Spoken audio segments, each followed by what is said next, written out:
네, 여러분께서는 국민TV 라디오 마포스퀘어 2부 월요일 순서 이윤호의 고전으로 본 오늘에 오셨습니다. 이윤호 선생님 나와 계십니다. 안녕하십니까? 예, 안녕하세요. 네, 이윤호 선생님께서 지난주에 머리카락을 이렇게 짧게 자르셨잖아요. 굉장히 산뜻합니다.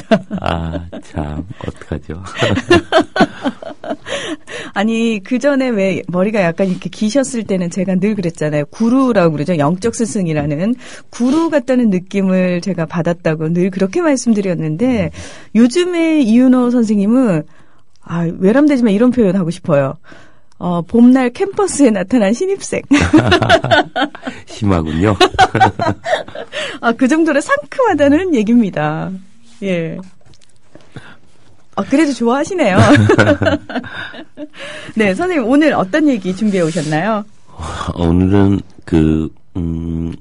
가라타니 고진이 최근에 이제 쓴 책 중에 자연과 인간이라는 책이 있습니다. 거기서 이제 신자유주의에 대한 검토를 하면서 동아시아에서 이제 나타나는 이러저러한 문제들에 대한 이야기를 하고 있어요.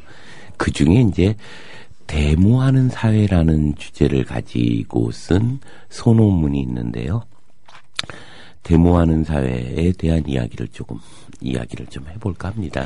가라타니 고진, 일본의 지성이라고 얘기를 하죠. 예.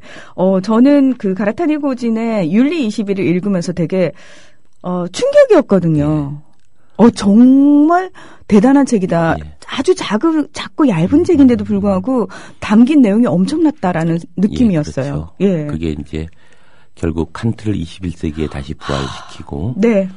그러한 칸트의 정언명령의 가치들을 현대에 적용해서 우리가 이 신자유주의 시대에 무엇을 할 것인가, 인간과 인간이, 국가와 국가가, 또 자연과 인간이 어떻게 공존할 를 것인가 하는 문제를 이제 다루고 있죠. 네. 자, 그래서 오늘 소개해 주신다는 그 가라타니 고진의 새 책 굉장히 기대가 되는데요. 가라타니 고진의 자연과 인간. 네, 이 책 표지를 지금 시생님이 올려주셨는데요. 제가 장난으로 그 얘기했어요. 표지가요, 정말 책 읽기 싫게 만들어졌다고. 읽을 사람만 읽으라는 건데요. 네. 그럼에도 불구하고, 책의 내용에는 정말 엄청난 이야기가 있습니다. 예. 그리고 그것을 이제 우리 사회에 반추해 보면, 우리가 참 많은 생각을 하게 하는, 정말로 권하고 싶은 책인데요. 그런 생각이 들어요. 정말 도대체 이 사람은 뭘까? 각 분야에, 손대지 않은 분야가 없고, 정말 저마다 이제 대단히, 많은 내용들을 다루고 있는데, 그러고 나서 생각해 보니까, 또 다른 의미로 보면 우리 사회의 지성인들이 너무 바빠요. 실무적인 일도 그렇고, 네. 촛불도 나가야 되고, 또 연구도 해야 되지만 또 돈도 벌어야 되니까 너무너무 바쁜 일상을 보내고 있는 거죠. 그래서 공부할 시간이 상대적으로 없나? 이런 생각도 좀 해봅니다. 네. 여러분 전혀 어렵거나 또는 지루한 책이 아닙니다. 이분은 글을 그런 식으로 쓰는 분이 아니고 굉장히 재밌게 쓰세요. 그리고 사례들도 정말 그렇구나 이런 생각을. 그러니까 우리 주변에 흔한 사례예요. 근데 거기서 관점의 전환이 일어나는 거죠. 예. 그래서 예를 들면 얼마 전에 이런 일이 있었어요. 촛불 집회에 조금 된 일인데 어떤 데모당이라는 당이 하나 만들어지죠. 데모당. 예. 그래서 사람들이 저 뭐야 가뜩이나 지금 아슬아슬한데 당 이름이 데모당이 뭐냐 이러고 촛불 시민들조차도 이제 막 항의하고 이름 바꾸라고 막 이랬어요. 꿋꿋하게 데모당이라는 이름으로 있어요. 저는 그 데모당을 보면서 참 재밌게 느꼈는데요. 그러다가 이런 사건이 있었습니다. 한 달 전부터 데모당 당수가 사람들에게 촛불 집회 때 화염병을 투척하겠다 이런 얘기를 공언하고 나왔습니다. 네. 그래서 이제 모두가 긴장하고 있었고 이제 남대문서는 이제 계속 그걸 주시하고 있다가 그 제일 유명한 그분 계신 곳이요. 예. 그러다가 그 양반이 촛불에 왔을 때 이제 수색을 하기 시작한 거죠. 네. 예. 그래서 중간에 이제 가로막고 이제 가방 열라고 얘기합니다. 끝까지 버티고 있다가 가방을 딱 열었는데 화염병이 나오긴 나왔어요. 종이에다 화염병을 그린 거죠. 정말 그 축제로 만드는, 그래서 이제 정경 그 버스에다 이렇게 그 종이를 이렇게 탁 부착하는 거죠. 투척하는 거죠. 또 그런가 하면, 예, 정말 재밌는, 그 조선호텔인가요? 그 호텔 앞에, 아니, 조선호텔이 아니죠. 조선일보에 있는 그 네, 앞에서, 이제. 코리아나 호텔이죠. 예, 코리아나 호텔 앞에서, 이제 냄새로 언론을 죽인다. 그래서 그 앞에서 고기 구워 먹는 파티 같은 거 하고 이런 대단히 이렇게 유머러스 하지만 원칙을 지키고 있는 어떤 단체이기도 합니다. 아주 독특한데요. 12월 31일 날 보신각 앞에서 예, 네. 시위를 또 주동해서 깃발 다 뺏기고 이랬던 분위기도 합니다. 그런가 하면 아주 원칙적이라서, 예를 들면 촛불 시국회의가 이제 계속 그 박근혜 사과, 책임자 처벌만 이야기할 때, 이분이 이제 그런 얘기를 하는 거죠. 데모당은 철수합니다. 더 이상 박근혜 퇴진을 얘기하지 않는 것과 함께 할 수 없습니다. 예, 한편으로 보면 이제 아주 원칙적으로 나가야 될 것도 나가면서, 동시에 또 정말 그 안에서 잊지 말아야 될 낙관이라고 할까요? 유머러스한 그런 것들도 잊지 않으면서 축제로 만들기 위한 노력들을 합니다. 그분을 보면서 이제 가나다리 고진을 읽으면서 그분을 생각해 봤어요. 아주 참 재밌는 사건이다. 정말 재밌는 분이다. 그래, 우리가 언제까지 인상 쓰면서 이렇게 저거 해야 돼. 이런 생각을 하면서 이 고진이 얘기하는 말 중에 이런 얘기가 있습니다. 누군가 데모를 통해서 무엇이 이루어지는가, 가능한가, 이런 질문을 받는다는 거예요. 정말 데모로 사회가 바뀌겠는가? 그래서 고진은 얘기합니다. 데모로 사회는 바뀐다. 어떻게? 그러는데 이제 얘기하는 거죠.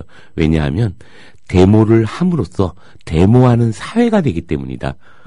이 말에는 대단히 심오한 의미가 있어요. 여기에는 이런 게 있는 거죠. 데모가 그저 수단이 아니라는 점에 대해서 우리는 인식해야 한다 하는 거죠. 최근까지만 해도 일본 사회가 의회도 있고 언론의 자유도 있지만 데모는 없어졌다. 데모가 없다는 것은 정치적인 불만이나 충돌이 없다는 의미이니까 좋은 것 아닌가라고 말하는 사람이 있을지 모르지만, 그것은 결정적인 결락이라고 생각합니다. 이런 얘기를 합니다. 일본의 데모가 없는 사실을 통감한 것은 이라크 전쟁 때인데, 전 세계 이라크 전쟁에 반대하는 데모들이 일어날 때 일본이, 그리고 우리나라가 그것에 대한 데모가 없었죠. 예. 그래서 그것을 보면서 이런 가나다리 고진은 이런 생각을 하는 거죠. 뭐냐면 공공성의 가치로부터 이제 무관심한 원자된 개인이 존재하는 사회로 일본 사회는 진입했다. 그것은 이제 우리 사회도 마찬가지의 의미들을 가지고 있습니다. 그런 점에서 촛불은 대단한 의미를 갖는 거죠. 데모를 한다는 것은 적어도 공공성의 가치에 대해서 우리가 눈 감지 않고 있다는 것을 의미하는 것이고, 그런 것을 통해서 한 개인의 주권들이 함께 연대하려고 하는 의미들이 그 안에 있는 거죠. 정말 고진이 얘기하듯이 데모하는 사회로 바꾸고 있다는 겁니다. 이건 정말 실로 놀라운 건데요. 그러니까 그 데모를 통해서 무엇이 바뀔 것이냐라는 결과가 아니라 그 과정 자체가 데모하는 사회를 만들어내고, 적어도 우리는 몇백 명이, 몇천 명이, 혹은 몇만 명이, 때로는 100만 명 이상이 우리가 그러한 공공성의 가치를 향하여 우리는 촛불을 밝히고 있다는 것을 이야기하는 사회라는 거죠. 그 일본 사회를 분석하면서 우리가 한 번쯤 우리 사회를 좀 되돌아볼 필요가 있습니다. 그래서 촛불이 대단히 중요하다고 보는데요.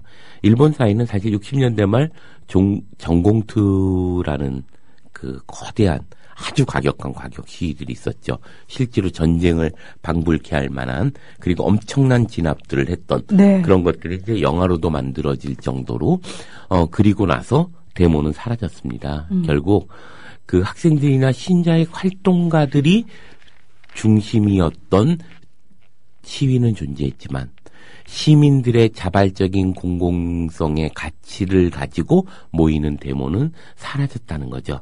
그래서 데모가 폭력적이 되었고 일반 시민들이 나갈 수 있는 데모가 아니게 된 거죠. 그리고 데모는 사라졌습니다. 일본은 데모를 하지 않는 사회가 된 것이죠. 그런 점에서 이제 그 데스로라고 하는 그 분의 글에 대한 인용이 있는데요. 이 인용이 참 재밌습니다. 뭐냐면 공산당이 시위운동을 하는 날에는 창문 하나에 적기가 걸리고 국수당이 시위운동을 하는 날에는 옆 창문에 제국기가 걸리는 것과 같은 명백한 태도 결정의 표시 또는 시위운동에 항상 기꺼이 한 사람의 병절로 참여하는 것을 공공인의 의무로 생각하는 것과 같은 각오. 이것은 데모크라시에 없어서는 안 되는 것들이다. 이렇게 인용하고 있습니다. 즉, 한 사람이 공공성의 가치를 향하여 자기의 명백한 태도의 결정을 하는 것이 허용되는, 그리고 그것이 존중되는 사회야말로 데모크라시, 민주주의의 근본을 이루는 것이다. 라는 얘기를 하고 있는 거죠. 그래서 하루는 정말 재밌죠. 공산당이 시위하면 창문 하나가 슬며시 열리고 깃발이 딱 공산당 깃발이 들리고 네. 그다음에 다음날 그다음에 국수당이 시위를 하면 옆 창문이 쓱 열리고 또 제국기의 깃발이 딱 올리는 그런 사회. 그런데 일본의 민중 사이에는 이런 관심이 존재하지 않는다. 그래서 정치는 그저 지배욕에 의한 움직이는 사람들의 전문적인 직업이 되었다. 이거 정말 의미심장한 얘기죠. 이제는 민중을 대표하는 것으로서의 어떤 국가기구나 그러한 정부가 아니고 이제는 하나의 직업이 되었습니다. 어떤 직업이냐면 지배욕에 의해서 움직이는 사람들의 어떤 직업이 되어버린 거죠. 특히 두드러진 것은 무산대중운동이라고 불리우는 것이 실은 지도자들만의 운동이어서 지도받는 사람을 거의 또는 드물게 포함하고 있다는 매우 신기한 현상이다. 운동권 혹은 한편의 좌익들만 시위하는 또 다른 형태의 직업으로 전락하고 있다는 거죠. 그런 점에서 촛불에 모여있는 시민들이 정말 의미 있는, 저는 이제 페이스북 시민성명이라는 깃발 아래서 이제 페이스북에 있는 사람들이 모입니다. 모일 때마다 다 너무 떨어요. 처음인 거예요, 다들. 그리고 시위가 그런데 점점 재밌어지면서 그래서 이제 사람들이 그런 것들을 가져옵니다. 어느 날 갑자기 어떤 분이 제가 페북에다가 올릴 때마다 올렸는데 속초에 있는 어떤 그 사람이 연락이 왔어요. 저 시위를 한 번도 해본 적이 없고 너무 무서워서 차마 못 나갑니다. 그리고 저는 속초에 있어서 속초는 몇 명밖에 모이지 않는데요. 그래서 거기 나갔다 완전히 찍혀버린다는 거죠. 그래서 스님 정말 제가 보내드릴 건 없고 감자를 보냅니다. 시위에 나가실 때 촛불에서 배고프실 때 나눠 드십시오 이러면서 감자를 엄청나게 보내왔어요. 네. 그래서 그걸 정말 하루 종일 쪄서 그 찌는데 장난이 아니더라고요. 시간 꽤 많이 걸려요. 풀도 많이 걸리고. 시키는데 걸리는 시간도 엄청 길어요. 정말 아침 일찍부터 시작해서 시위가 그때는 7시 이럴 때 있었으니까 정말 직전까지 그걸 삶아서 가져갔었어요. 그러고 있는데 다음 주인가요? 어떤 분이 이번에는 창원에서 연락이 왔어요. 네. 제가 직업이 있는지라 나가지 못해서 죄송합니다. 그렇지만 스님 하시는 일에 적극 지지합니다. 제가 드릴 건 없고 저희 집에서 직접 만들었습니다. 저희가 농사 지은 것으로 만든 미숫가루입니다. 이러고 나서 미숫가루를 정말 큰 박스로 해가지고 보냈어요. 그래서 미숫가루로 제가 200인분의 미숫가루를 타갔어요. 큰, 그 있잖아요. 술 담글 때 쓰는 큰 플라스틱통. 네. 그 유리통이 또 너무 무거워서 불가능하니까 정말 큰 거예요. 이렇게 한 사람이 안을 수 없는 정도의 데다 거기다 물 부으면 무거워서 못 들고 다니잖아요. 미숫가루만 가득 채워서 가서 그 앞에서 생수를 사다가 해서 거기서 타서 200명의 축제를 벌린 적이 있습니다. 그러고 있는데 어느 카페의 여주인이 아주 커피숍을 하는 곳인데 정말 자기가 동참하고 싶은데 그 집회가 있는 날은 너무 바쁜 날이라 가게가 그래서 갈 수가 없습니다. 대신 제가 선물을 드릴 테니까 이러면서 우리 옛날에 사라다빵이라고 기억하세요? 네. 사라다빵을 180개를 만들었어요. 그래서 그 안에다가 이제 뭐 샐러드, 그 다음에 감자 샐러드를 만들어서 그 안에다 채워놓은 거죠. 그리고 야구르트 200개를 촛불로 보내왔습니다. 그래서 또 그걸 또. 선생님, 지난번 제가 얻어먹은 게 그건가요? 예. 제가 막 거기다 갖다 드렸잖아요. 네. 저희 쪽에도 주셨어요. 그래서 200개의 그러면서 저는 그곳에 참여했던 사람들, 저희가 이제 그 깃발이 올라가면 한 많게는 20분, 많이 모일 때는 적게는 한 10분 정도 모여요. 너무너무 두려워하면서 막 살금살금 와요. 그리고 와서 그 광장 끝에서부터 막 뛰어 들어오는 거죠. 이제 네. 친구들이 있으니까 이제 안심이라는 거죠. 그 표정을 보면서 이것이 우리 사회를 바꿀 수 있는, 비록 미약하고 하지만 공공성에 눈 감지 않고 모이려고 하는 그곳.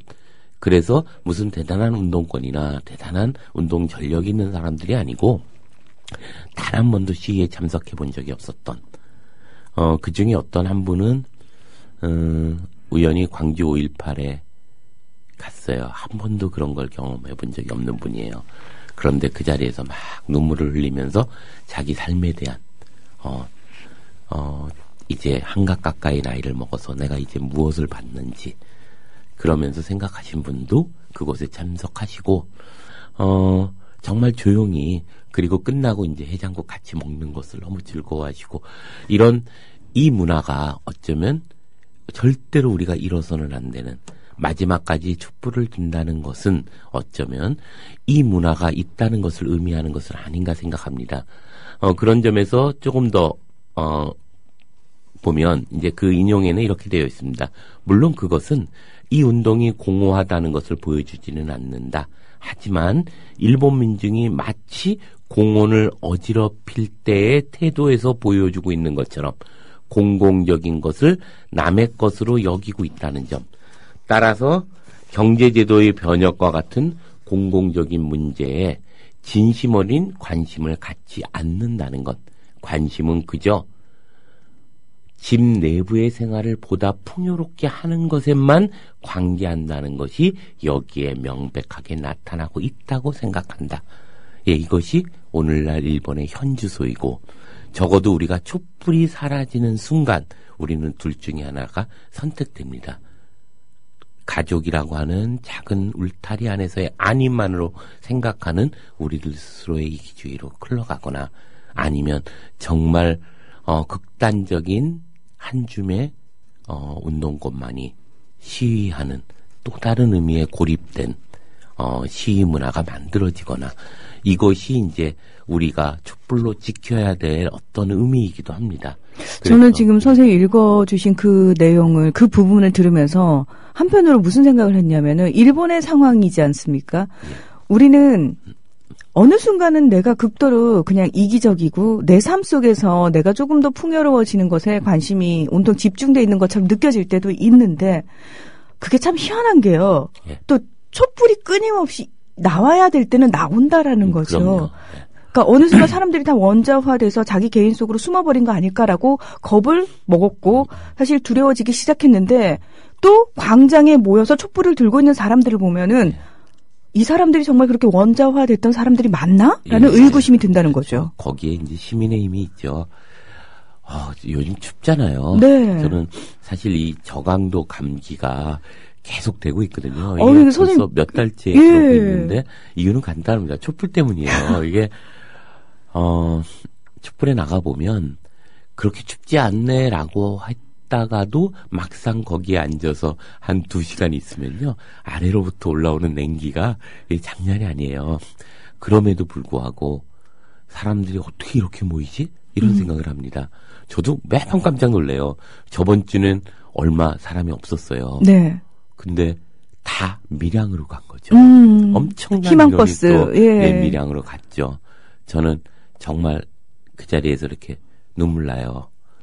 우리들이 찾고자 하는 그것은 어쩌면 데모하는 사회를 만드는 것이고 그것이 이제 공공성의 가치가 내 집안 울타리에서 나를 풍요롭게 하는 것 이상으로 중요하다는 것을 깨닫는 자리가 그 안에 있는 거죠. 네. 그런 점에서 이제 나가보면 저는 나갈 때마다 막 가슴이 먹먹해집니다.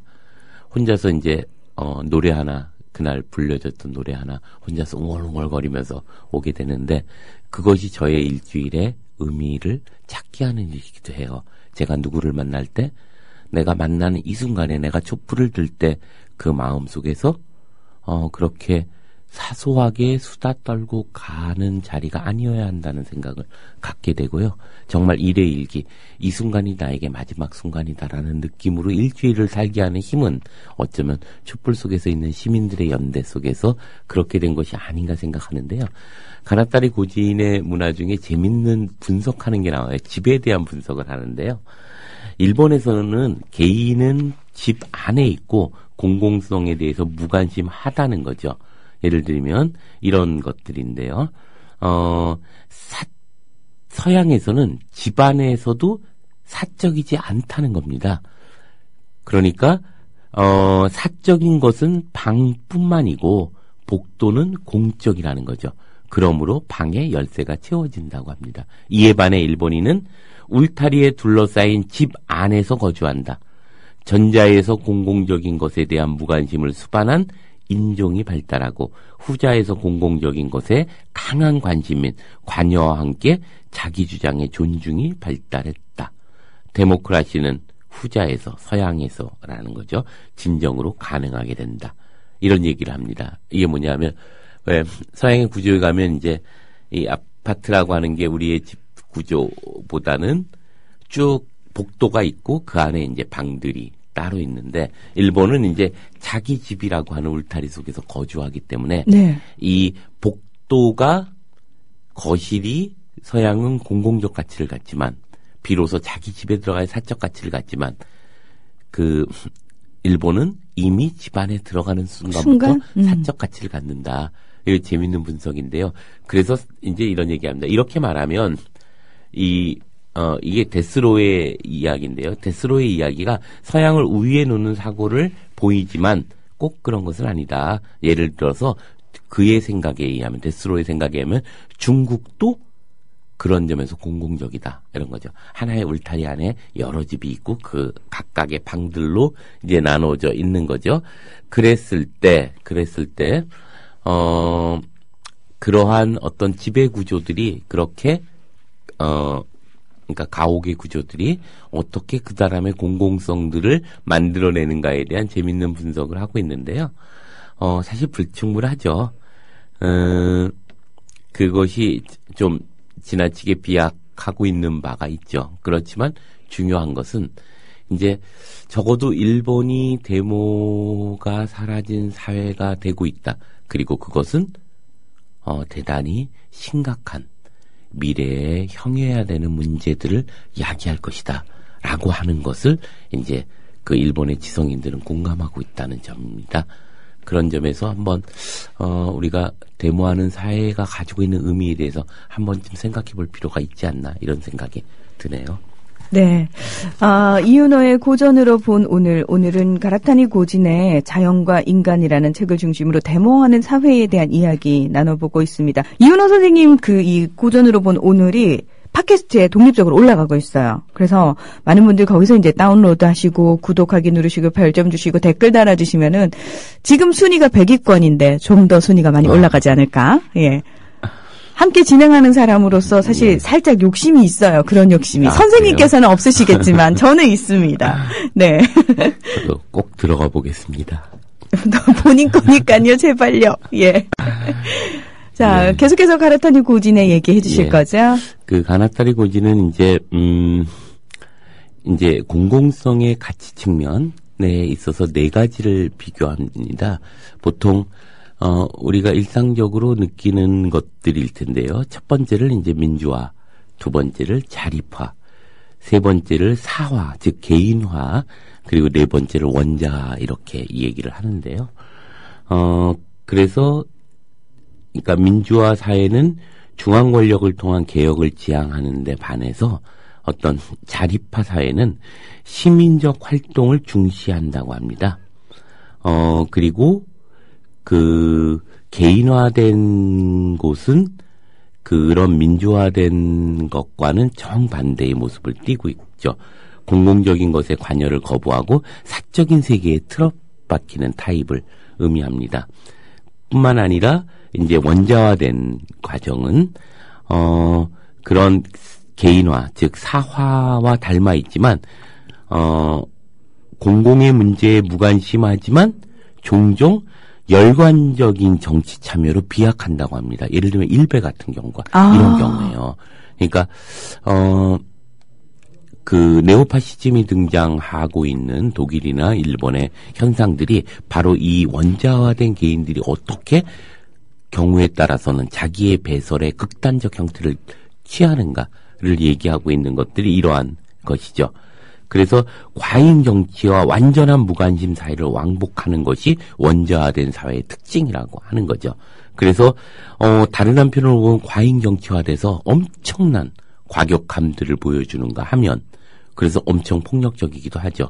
최근에 벌어지는 전 세계적 현상 중에 하나가 일베 현상이거든요. 네네. 이런 것들이 이제 사회가 점점 형해화, 즉 가루로 부서지고 있고 그런 과정에서 한 개인의 가치가 원자화되는 과정에서 나타나는 현상이라고 사회학자들은 이야기하고 있습니다.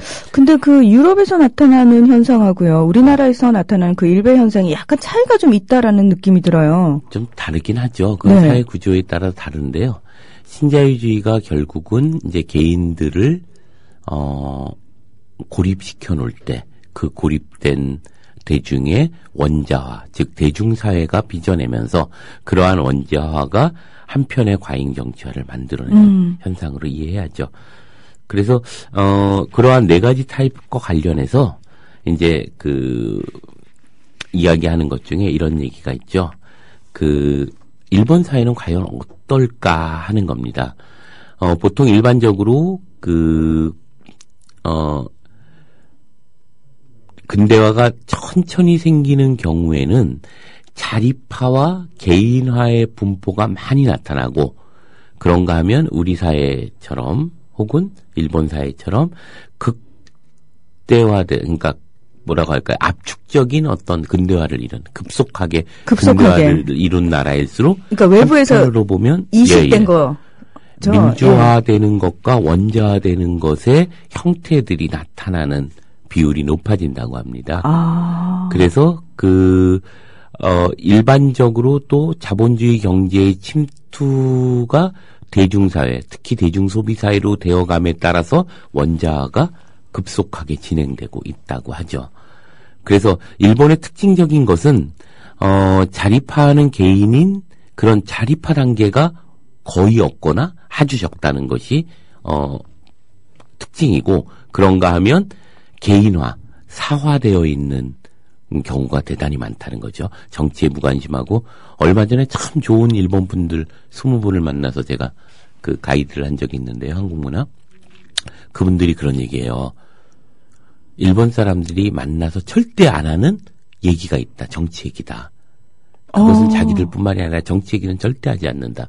그런데 한국 사람들 보면 놀라는 게 누구나 정치 얘기를 한다는 거예요. 네. 그게 너무 신기하고 그래서 그 같이 공동으로 페이스북이 그 그룹 모임을 만들었어요.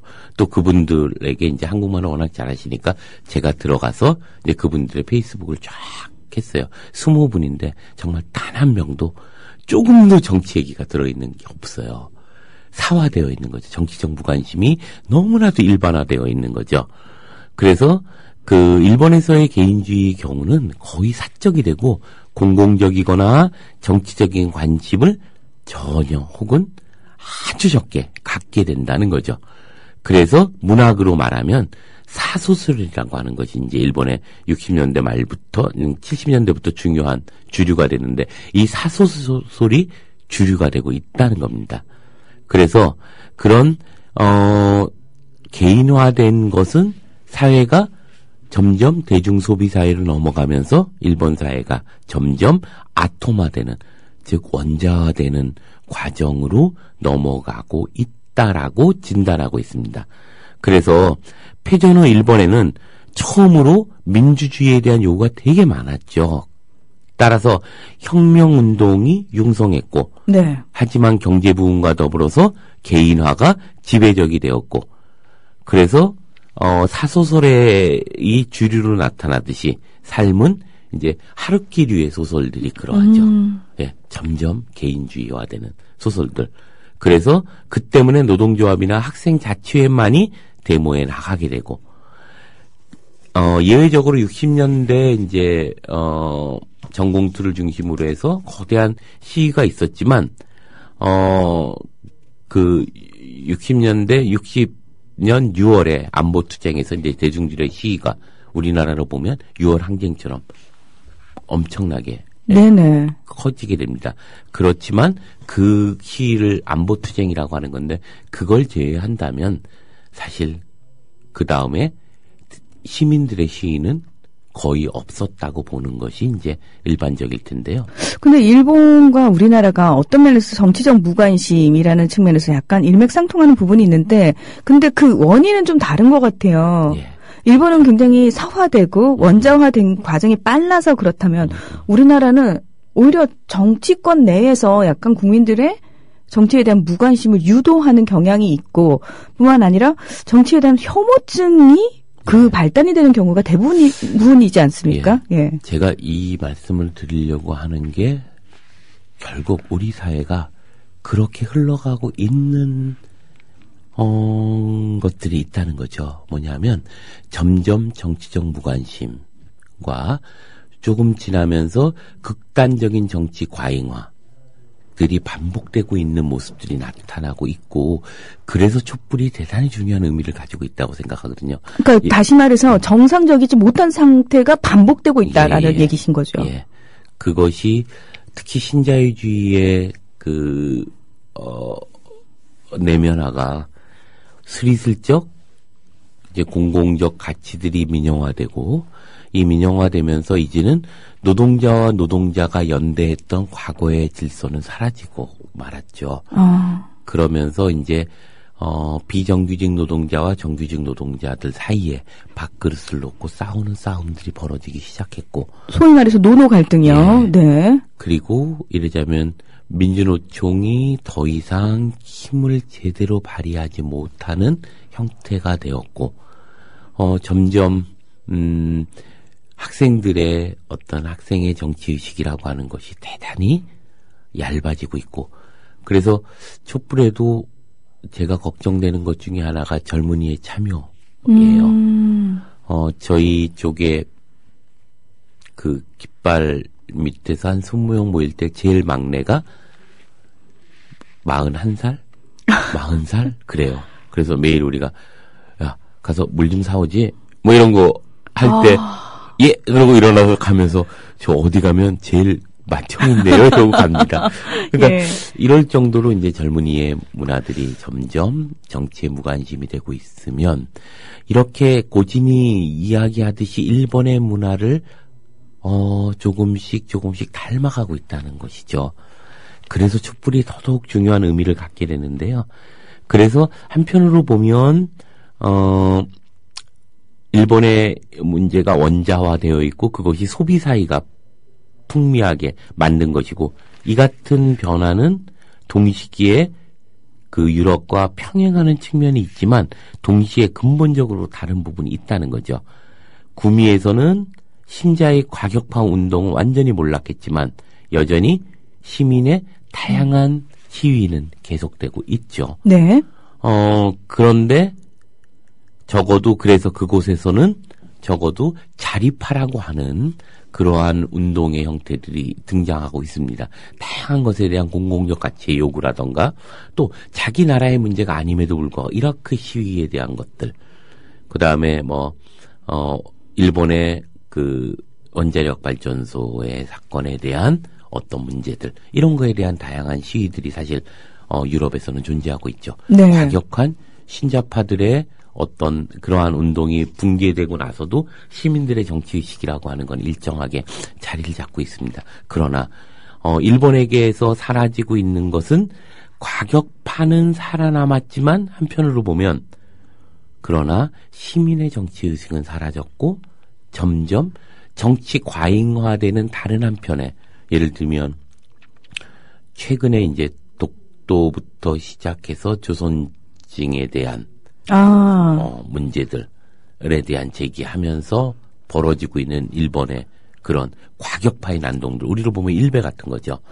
그래서 아까 어떤 분이 그런 질문을 올려주셨어요. 그러니까 일본에서 현안 데모가 일어나는 걸 우리가 데모라고 얘기를 할 수 있느냐. 예. 그런 것이 아까 얘기했던 과잉 정치화. 예. 그것이 어쩌면 진정한 공공적 가치가 아니라 자기들의 이익을 위해서 타자화시키는 것으로서의 문제들이죠. 그러니까 예를 들면 우리가 민주적 그 시민사회의 시위라고 하는 것은 내가 내 울타리 안에서 있었던 것을 넘어서 공공적 가치를 향하여 움직이는 공론장을 우리가 시위라고 하는 것이죠. 시민들의 촛불이 그렇고, 그리고 이제 유럽에서 벌어지고 있는 반이라크에 대한 것이 그렇고, 이런 것들이 이제 공공적 가치에 관련한 문제인데, 일본이 지금 벌어지고 있는 것은 일부의 과격한 뭐라고 할까요? 우파들의 폭력적 난동 같은 거죠. 뭐냐면 너희들 때문에 우리 못 살겠다라는 거죠. 이것이 이제 정치 과잉화로 나타나고 있고, 이 정치 과잉화가 원자화된 사회가 만들어낸 또 하나의 특징이라고 볼 수 있는 거죠.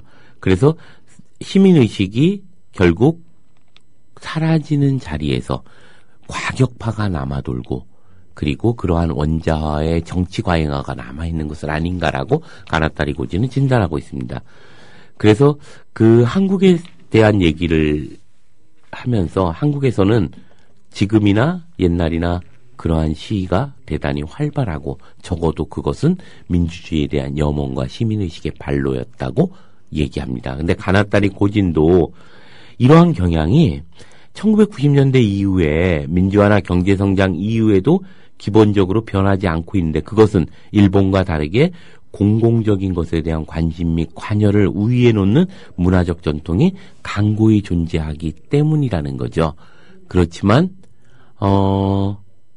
저는 우리가 일본이 있는 사적인 전통은 없지만 원자화되는 것이 보여지고 있고, 우리의 그러한 의미 있는 전통과 무관하게 점점 더 그런 원자화되는 것들이 나타나면서 정치적 무관심이 확대될 수 있는 가능성이 있는 것은 아닌가, 이런 생각이 들면서 요즘 더더욱 촛불이 얼마나 귀한 자리인가라는 생각을 좀 하게 됩니다. 또 그런 점에서 보면 우리 사회가 아직은 정말 희망이 있는 사회이고, 아직은 적어도 일본이 붕괴하는 그 자리에서처럼 우리의 시민의식이 붕괴하지는 않을 것이라는 어떤 생각이 듭니다.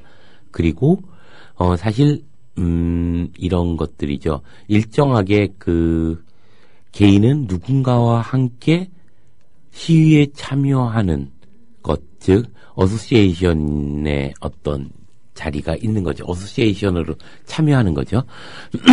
그래서 그 개인이 데모에 참여하는 것처럼 보이는 경우에도 결국은 이제까지의 공동체가 해체된 후에 생겨난 또 다른 의미의 애소시에이션이 그 자리에 우리로 하여금 참여하게 만들고 있는 것이 아닌가. 그래서 일본 사회가 왜 이것이 붕괴됐을까라고 생각해보면 고지는 그런 얘기를 하는 거죠. 우리에게는 그것을 대체할 만한 애소시에이션이 없었다. 철저하게 개인화되고 원자화된 개인밖에 없었다. 거기에다 사적인 전통들이 그 모든 것을 붕괴시켰다. 소비사회는 그 사적인 형태의 타입과 너무 잘 맞아 떨어졌고, 그 과정에서 개인을 철저하게 형용화시켜내는 과정들을 겪었고, 이제는 신자유주의적 실현 국가가 되어버림으로써 일본은 거대한 제국이 되었다. 이런 얘기를 합니다. 여기서 우리가 그것을 통해서 주목하고 그것을 통해서 우리가 성찰해야 될 신자유주의는 정말 세계적인 기류죠. 우리가 어떻게 막을 수 있는 게 아닙니다. 하지만 그 안에서 우리가 적어도 우리가 막아야 하는 것은 그 안에서 우리가 잃어버릴지 모르는 공공적 가치와 시민들의 연대이며, 정말 서로가 눈빛 빛내며 설레이면서 만나야 할 공론장의 기능이죠. 이것이 잃어버리는 순간 어떤 것도 우리에게 미래가 있을 수 있다고 생각하게 됩니다. 그런 점에서 보면, 우리가 데모가 과격하냐 안 하느냐의 문제가 아니라 우리로 하여금 끊임없이 그런 공공성으로 가게 만드는 그 질서, 우리가 잊지 말아야 될 것 아닌가 이런 생각이 들게 됩니다. 거기서 또 이제 저는 좀 중심적인 역할을 하고 있는 것들이 2012년이 이제 세계 협동조합의 해여서 우리나라도 부랴부랴 협동조합법을 이제 통과시키면서 사실 어떤 의미에서 미디어 협동조합이 가장 큰 수혜를 받은 그런 형태라고 할 수 있을 텐데 여기가 또 하나의 구심점이 되는 거죠. 아주 중요한 의미를 갖죠. 그렇죠. 그래서 특히 이제 사실 우리 사회가 이제 대단히 있을 건 다 있지만 있어야 할 것이 없는 사회잖아요. 그러니까 근데 그 말이 되게 요즘 표현으로 우프다. 그러니까 되게 우스우면서도 슬픈 현실인 거죠. 그 의회가 있고 법이 있고 어느 나라보다도 잘 정리된 헌법이 있고. 일조가 대한민국은 민주공화국이다. 모든 권력은 국민으로부터 나온다. 이것이 하다못해 노래가 되는 사회란 말이죠. 그래서 언론이 있고 없을 게 없는 사회이지만 있는 것이 없는 사회죠. 언론은 이제 자신의 감시 기능, 시민의 눈과 귀가 되는 것을 포기한 사회이고 의회는 이제 권력의 시녀가 되어버렸고 그런 점에서 보면 우리 사회는 정말 있는가? 법은 이제는 아무런 의미 없는 종이짝이 되어버렸고 그것의 하수인인 검찰과 그리고 사법부는 이제 정권의 눈치만 보는 것으로 전락했습니다. 이러한 포괄적 상황에서 어쩌면 그러기 때문에 더더욱 어떤 우리 안에 있는 공공적 가치나 민주적 질서가 꺼지지 않는 것이기도 하죠. 그런 점에서 보면 현 정권이 도리어 우리들의 민주주의를 위해서 뭔가 신자유주의가 되면 이게 없어질까봐 그런 것은 아닌가 이런 생각도 좀 하게 되는데요. 그러니까 사실은요 우리나라는 이식된 민주주의라고 표현을 해서 그래서 한국식 민주주의라고 표현을 하지 않습니까? 유독 좀 독특한 민주주의 국가다라고 얘기를 하는데 그런 의미에서 그런 문화 자체가 뿌리 깊게 그냥 자연스럽게 스며있는 문화는 아니었어요. 그래서 저희가 나고 자라면서 자연스럽게 체득한 그 유럽 국가의 국민들하고 시민들하고 저희는 좀 다른 양상을 보일 수밖에 없었는데 오히려 이 정권 아래에서 스스로 내재적으로 그 필요성을 강하게 느낌으로 인해서 이전에 배우지 못했던 것들을 스스로 체득하는 시간이 되지 않나. 저는 개인적으로 그런 생각도 들거든요. 그렇죠. 저는 우리 사회가 참 많은 것을 배우는 정치 학교라는 생각이 듭니다. 정치 학교, 온 사회가. 그런 점에서 이제 또 하나의 긍정점이 분명히 있죠. 근데 저희가 또 염려해야 될 것은 이 신자유주의와 신제국주의라고 불려지는 지금의 형태는 단순히 과거에 갖고 있었던 자유주의하고는 다릅니다. 이러자면 저는 이런 생각을 하게 되는데요. 그 자유주의 시대에는 오히려 사회복지나 공공투자, 즉 케인즈주의의 정책이 취해지고 있었습니다.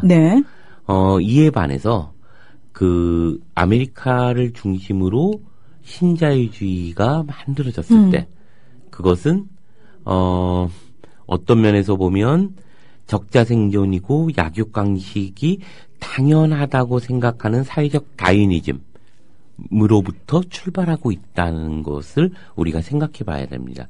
그래서 신자유주의는 어쩌면 자기 구원, 그러니까 뭐냐면 자기 홀로 자기를 책임질 수 있는 건 자기밖에 없다. 셀프 헬프라고 하는 거죠.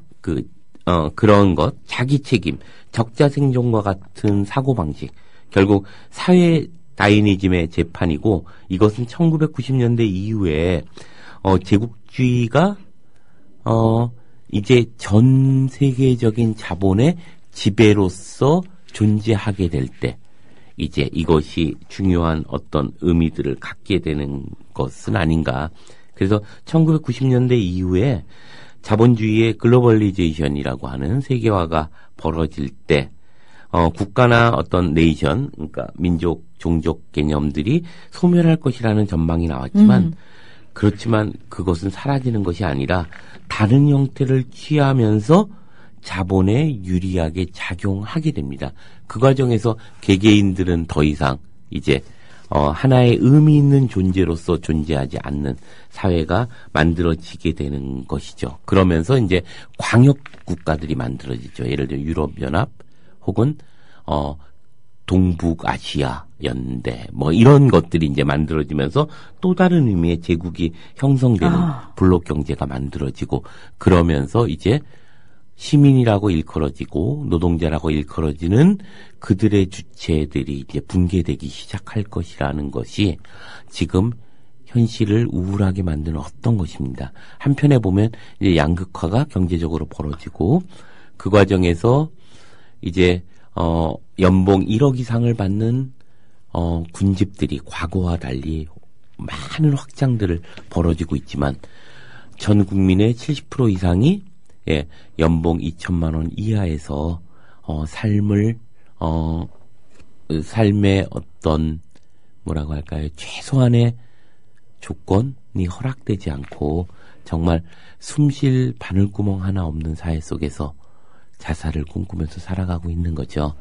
이것이 이제 우리 사회가 이제 점점점 더 공공적 가치가 사라지게 될 수 있는 또 한편의 대중 소비 사회가 만들어질 때 이러한 것들이 이제 우리 사회를 어떻게 변화시킬까에 대해서 주목해야 되는 그런 것은 아닌가, 이런 생각을 하게 됩니다. 오롯이 본인만이 책임져야 되는, 사실 그런 상황으로 가는 걸 너무 적나라하게 알고 있으면서도 한편으로는 거기서 내가 강해져야지라는 생각이 들면서도 또 한편으로는 굉장히 자신이 없어질 때도 있지 않습니까? 그렇죠.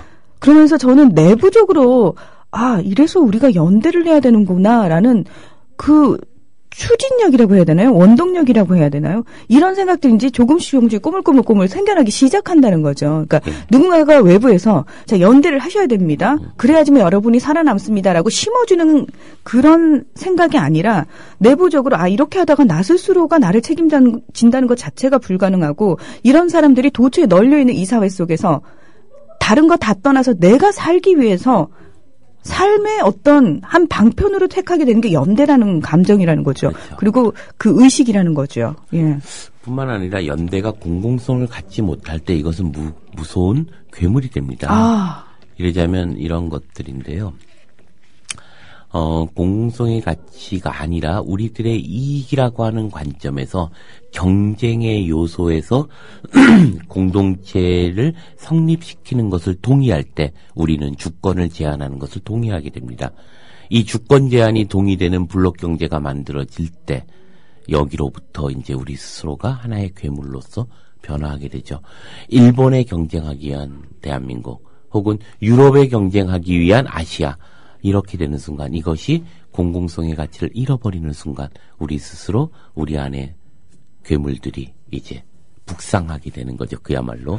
지금 굉장히 중요한 부분을 사실은 선생님께서 짚어주셨어요. 저희가 왜 촛불을 들러 나가고 그리고 의료 민영화, 철도 민영화 안 됩니다라고 얘기를 하면서 우리 스스로 나 자신의 삶 속에서 간과하고 있었던 부분이요. 이게 정말 나의 이익을 위한 건지 아니면 공공적인 가치를 위한 건지 그 부분에 대한 생각은 깊이 안 했단 말이죠. 왜냐하면 그냥 다 공공적인 가치를 위한 거라고 얘기를 해줬으니까. 하지만 정작 내 삶 속에서 내가 행동 하나하나를 할 때 나의 이익만을 위해서 움직이는지 아니면 공공적인 가치를 염두에 두고 그 생각하에서 움직이는지는 저희가 끊임없이 스스로를 반성적 작용을 통해서 봐야 된다라는 부분인 그렇죠. 거죠. 맞습니다. 그래서 정말 자신의 주권을 대폭 제한해서 공동체를 결성하려고 하는 순간 우리는 봐야 합니다. 이것이 세계 자본주의의 욕망이고 세계 자본주의의 목표일지도 모른다는 거죠. 결국 르낭이라고 하는 역사학자가 얘기하듯이 민족이란 상상의 공동체이다. 네. 지금의 제국이라고 하는 것은 또 다른 이런 상상의 공동체, 자신의 기억을 가로에다 넣고 새로운 필요한 기억들을 주입해서 만들어진 그렇죠. 상상의 공동체로서 우리는 또다시 괴물이 되어버릴지도 모른다는 것. 우리가 좀 인식해야 될 문제는 아닌가 이런 생각을 합니다. 네. 우리가 너무나 당연시 생각했던 개념이 민족이 사실은 만들어진 그것도 18세기에 돼서야 만들어진 어떤 상상의 공동체라는 만들어진 인위적인 개념이었고 마치 그게 우리 내재화돼 있었고 자연 발생적일 거라고 믿고 있었던 그 생각을 배신하는 순간 깨닫는 순간 왜 엄청난 충격에 휩싸이지 않습니까? 맞습니다. 마찬가지로 그 민족이라는 개념을 또다시 대체하는 다른 개념이 우리를 그런 식으로 기만하고 있을지도 모른다는 거죠. 그리고 그러한 세계 자본주의의 지금의 흐름은 정말 엄청난 소화력을 갖고 있는 괴물입니다. 모든 진보적인 것을 다 상품으로 만들고 그것을 통해서 카타르시스화하는 저는 이런 생각 드는데 변호인이라는 영화를 많은 사람들이 보기를 희망합니다. 그리고 그런 과정에서 우리가 어떻게 우리의 역사를 가지고 있었는가 역사를 이야기해야 한다고 생각합니다. 그런데 또 하나 조심해야 될 건 우리는 그것을 통해서 눈물을 흘리는 그 순간 우리가 갖고 있어야 될 합리적 분노와 그리고 그 안에서 우리를 성찰해야 될 우리의 지금과 그리고 우리가 함께 손잡고 나가야 될 미래의 시청을 우리는 잊어버리는 카타르시스 자기의 그런 뭐라고 할까요? 자신의 그런 가치들이 한번 그 눈물 속에서 카타르시스 되는 순간 어쩌면 자본은 이 진보를 자기 상품으로 하여 그 진보의 의미를 없애버리고 액자에다 집어넣는 어떤 그림으로 만들어버릴지 모릅니다. 그것이 체게바라이고 그것이 반말리이죠. 그래서 체게바라는 이제 전 세계의 모든 이들의 티셔츠에 새겨져 있지만 그의 혁명 정신과 그의 고통과 그의 처절한 삶의 가치는 그 안에서 지워버린 것처럼 우리에게 변호인이 어쩌면 그래야 할지 모르고 우리에게 진보가 어쩌면 그런 액자 속의 사진이 되어버릴지 모른다는 것이 우리가 두 눈 똑바로 뜨고 지켜봐야 될 어떤 의미는 아닌가 이런 생각을 해봅니다. 가끔씩 떠오르는 문구가 있는데요. 이상의 날개라는 소설이 이렇게 시작하죠. 박제가 되어버린 천재를 아시오. 문득요. 내가 그 정말 팔딱팔딱 살아 움직여야 되는 것들을 박제하는데 동참하고 있는 건 아닌지 오히려 내가 나서서 박제화 작업을 하면서 살고 있는 건 아닐지 두려움을 느낄 때가 가끔씩 있거든요. 지금 오늘 선생님이 짚어주신 그 부분도 아차 싶으면서도 가슴이 철렁 내려앉는 제가 생각지 못했던 그런 부분이라서 오늘 이 방송을 들으시는 많은 분들이요. 한 번쯤은 그 부분에 대해서 좀 고민을 해보셨으면 참 좋겠다라는 생각이 듭니다. 그래서 우리가 데모하는 사회 그것을 위해서 꿈꿔야 합니다. 네. 데모하는 사회를 위해서 꿈꿔야 합니다. 오늘 이윤호의 고전으로 본 오늘은 가라타니 고진의 데모하는 사회에 대한 이야기 함께 나눠봤습니다. 선생님 고맙습니다. 예, 고맙습니다.